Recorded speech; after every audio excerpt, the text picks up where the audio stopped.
Question 7. Miss August-Hanson. Thank you, Mr. President. Just asking the Minister of Health and Social Care, speaking of a culture of openness, whether he has identified any deficiencies in his department's complaints processes and the constitution of the department's independent review bodies, and whether they should be subject to oversight by the Tynwald Commissioner for Administration, and what plans the department has to improve the processes. Call the Minister to reply. Thank you, Mr. President. The internal complaints process is being reviewed to ensure that lines of accountability are clear for responding to complaints in a comprehensive and timely manner. Internal structures are already in development whereby clinical directors and matrons will be responsible for the handling of complaints for identified areas within DHSC. Complaint responses will be assured by senior members of the care quality and safety team, and members of the executive team are responsible for final sign-off before issue. Wider training on handling complaints is planned in the week commencing on the 9th of December 2020. In regards to the constitution of the department's independent review bodies, the department is aware of the current legal hiatus between both bodies as prescribed by statute. If the NHS Act 2016 had received royal assent, then both bodies would have fallen under the Appointments Commission. At this current juncture, only the Social Services Independent Review Body falls under the remit of the Appointments Commission, thus leaving the NHS Independent Review Body independent not only in name, but also from the ability of the department to instruct or influence.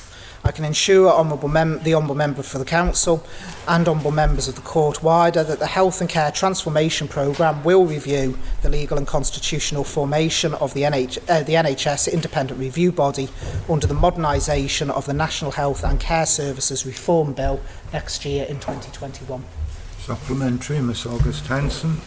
Thank you, Mr. President. I'm led to believe that amendments are also being made to secondary legislation, namely the National Health Service Complaints Regulation 2004, the National Health Service Independent Review Body Regs 2004, Social Services Independent Review Body for Regs 2014 to allow for complaints about Manx care to be considered by the IRB.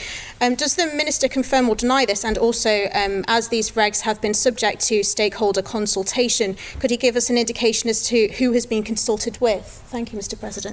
Minister to reply. Thank you, Mr. President. Happy to do so. In relation to those secondary regulations, yes, they will require amendment because they are the regulations that actually set up the IRBs. So when we bring forward the National Health and Care Services Reform Bill next year, as a consequence of that, the secondary legislation will also need to change.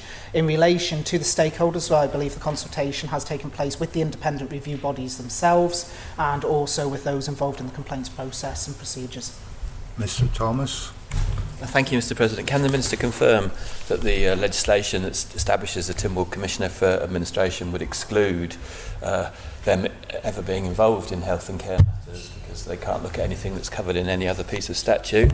And secondly, would the Minister like to update on progress from the action by outcome that was in the original programme for government back in 2016-17, which was to appoint a Tynwald Commissioner for Administration, done, but also to align its activity and that of the health and care review bodies and the Tynwald committees?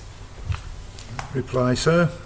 Thank you, Mr. President. I most certainly would like to elaborate on that in relation to the Honourable Member for Douglas Central. In terms of the alignment, obviously since then we've had the Sir Jonathan Michael review, and the Sir Jonathan Michael review is looking at bringing in external monitoring of the actual processes within health. In terms of the complaint processes, we are looking at actually, as we've said, bringing them all together, because let's be quite frank, Mr. President, there is far too many different complaint processes across DHSC at the moment, and we need some uniformity.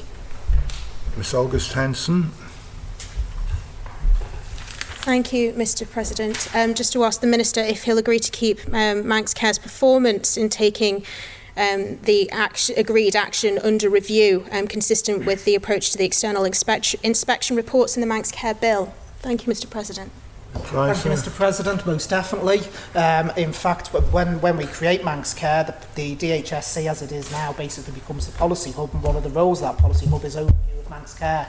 So we most certainly should be monitoring how Manx Care deals with complaints and making sure that there's appropriate outcomes from that. And while I'm on my feet, Mr. President, apologies, one bit I did miss from the Honourable Member for Douglas Central is he asked about the Tynwald Commissioner for Administration, and he is correct that as the legislation stands, my interpretation of it is they cannot look at any anything which is covered by other statutes, so that would include the independent review bodies. Final supplementary, Mr Thomas. Thank you, Mr President. Does the Minister agree with me that it would be helpful to review the Tynwald Commissioner for Administration legislation and bring together the health and care public administration review bodies with the rest of public administration?